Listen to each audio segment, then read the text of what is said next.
Good morning, everybody. It's a Friday here in Nebraska. We've had a wonderful week. It was in the 60s a lot of the week, which is odd for December. Unfortunately, today we're going to get potentially 3 to 6 inches of snow, and that's just the life in the Midwest. This week I had an opportunity to talk with one of my patients about treadmill running, mainly based on that fact. She had an ability to go outside and run outside because it had been really nice, and we were talking about once it gets cold and snowy, how she was gonna end up going back in and start running on a treadmill more. And so we ended up having a nice discussion about the benefits and the pros and cons of running on a treadmill. It was a really good conversation, and there's some things that I've learned recently, or that I've researched recently, that I wanted to kind of reach out and share with you guys. So I decided I'd sit down today and do a quick video on it. So obviously, there's a lot of people that want to run on treadmill, especially, like I said, today when it's going to be cold and snowy, and over the winter time, it's sometimes the only option that you have if you want to go for a run. And so there's some good benefits to it. Obviously, it's indoors, it's warm, it's climate controlled. You don't have to worry about the weather. You don't have to worry about slipping on ice or tripping on rocks and those sorts of things. That's a good thing. Your treadmills have some cushion to them. So some people have joint pain and bad knees or hips or spines. Appreciate that cushion that you get from a treadmill that you don't get if you're outside literally pounding the pavement. So that's a benefit to a treadmill. It's a good thing. There's a lot of research that shows that the amount of energy you expend on a treadmill is very similar. The kinematics, or the way that your body moves, is similar. And they've done some research because they wanted to quantify the differences between walking on a treadmill and walking on dry ground. So as they do research with people, they can be sure that the testing they do with people on a treadmill, which is easier to do, and it's a consistent environment, may correlate over to doing things on land. So there's a lot of research that says that things are pretty close. There's a few things that are different, but primarily in terms of energy expenditure and heart rate and those sorts of things, it's very similar. So you get a good workout on your treadmill. Don't get me wrong, that's a great thing. But there's a few things about treadmills that I don't like, and that I would want people to be aware of, and some reasons why, if you can get outside, I think it's a lot better run or even walk to be outside walking rather than inside on your treadmill. So it's something to be about running. It can be walking too, and it all makes sense. The first one is one that we probably talk about the most, and that's the fact that when your foot lands on a treadmill, obviously the ground is moving, so the ground pulls your foot back on that treadmill, and all you have to do is pick your foot up and swing it forward again. So while the total range of motion is pretty similar based on some of the studies we've seen, there's not a lot that talks about the muscle activity.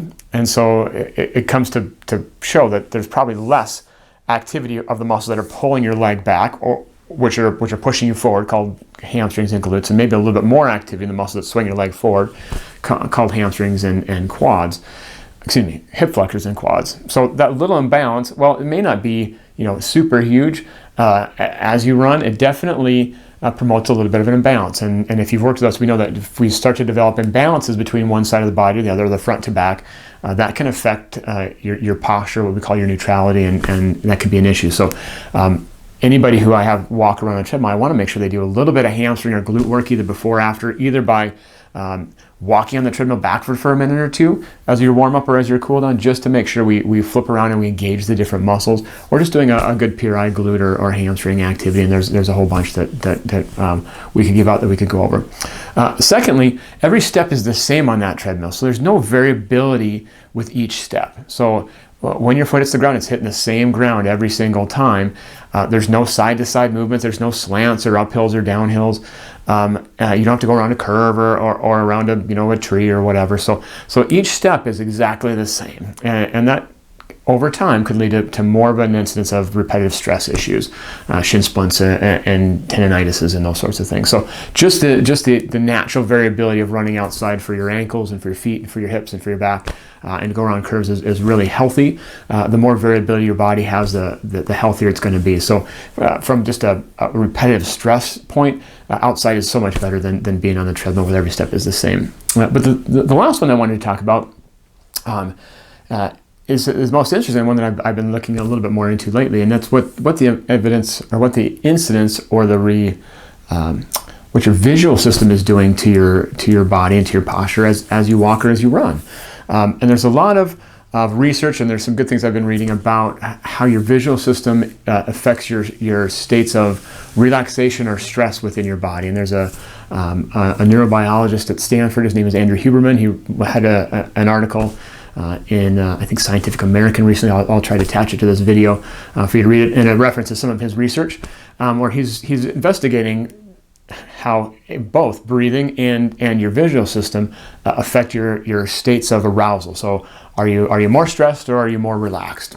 And what he knows and what he's found is that when our body is stressed, our eyes tend to converge a little bit. We tend to get really focal on an activity, and he says our brain goes into what we would consider portrait mode, like on your phone. So one thing gets really, really focused, and everything else kind of just fades into the background and isn't really that important. And it stimulates stress hormone, and it gets you ready to either fight off what you're stressed about, or be prepared to take action.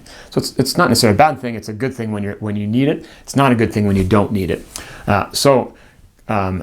Focal activity without peripheral activity is more sympathetic or more stressful. Conversely, if you can get your body to think more peripherally and get in more of what he would call a panoramic mode, and he uses the term optic flow, and we'll get into optic flow in a second, that helps your system be more aware of its surroundings and gets you into a more of a parasympathetic or calmed state. And in fact, as you start to see things move by you in your periphery, which we would call optic flow, and we've used that with our optometry integration and with our prime patients and anybody that we're working on peripheral awareness with, that sense of optic flow moving by you not only gives your brain a message that you're moving, which is important, but it tells you that you're actually doing something, right? So, and that's been found to actually be rewarded in your brain with a different neurotransmitter called dopamine, which is a and I like this kind of a neurotransmitter. So to summarize, if you're actually putting forth energy and moving forward, and your brain notices that you're moving forward through optic flow, you're rewarded in your brain with dopamine. It says, hey, this is a good thing, you should keep going. If you're spending a lot of energy running, for example, and you're not getting that message that you're actually going somewhere, you're staying focal and you don't get this optic flow, instead of getting dopamine, you're actually going to get more cortisol or more stress hormones. So which over time you're going to get worn out. You're not going to be able to go as far. You're not going to get as much enjoyment out of that activity. So it literally isn't as enjoyable to run on a treadmill because you're not getting rewarded neurochemically.